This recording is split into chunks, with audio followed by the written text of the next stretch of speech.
కర్నూలు జిల్లా హోళగుంద మండలం దేవరగట్టులో ఏటా దసరా ఉత్సవాల సందర్భంగా నిర్వహించే సంబరాలకు అరుదైన గుర్తింపు లభించింది.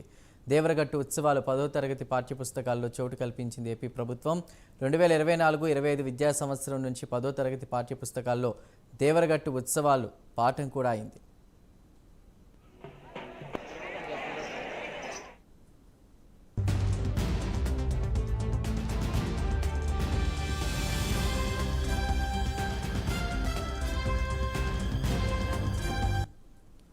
ఆంధ్రప్రదేశ్ రాష్ట్రంలోని సాంప్రదాయాలు, ప్రజల నమ్మకాల గురించి తెలియజేసే క్రమంలో భాగంగా 10వ తరగతి తెలుగు పాఠ్యపుస్తకంలో దేవరగట్టు మాలమల్లేశ్వర స్వామి ఆలయంలో జరిగే బన్నీ ఉత్సవాన్ని ప్రస్తావించారు. ఏటా విజయదశమి రోజు అర్ధరాత్రి బన్నీ జైత్రయాత్ర కర్రల సమరం ఆనవాయితీగా వస్తోంది.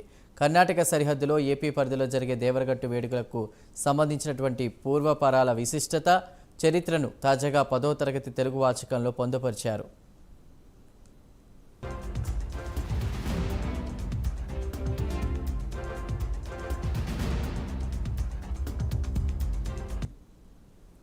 భక్తులు కర్రలు ఎందుకు తీసుకొస్తారు?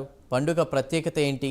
గుడి వద్ద పూజారులు వినిపించే భవిష్యవాణి, వసంతోత్సవం రోజున దేవరగట్టులో గొరవయ్యలు ఇనుప గొలుసు తెంపడం వంటి అంశాలను పాఠ్యపుస్తకంలో చేర్చారు. ప్రాచీన సాంప్రదాయ పండుగ దేవరగట్టు మాలమల్లేశ్వర స్వామి, దేవరగట్టు ఆలయ చరిత్ర, బన్నీ జైత్ర యాత్రపై తెలుగు కొత్త పాఠ్యపుస్తకంలో ప్రభుత్వం చేర్చడంపై చరిత్రకారులు సంతోషం వ్యక్తం చేస్తున్నారు.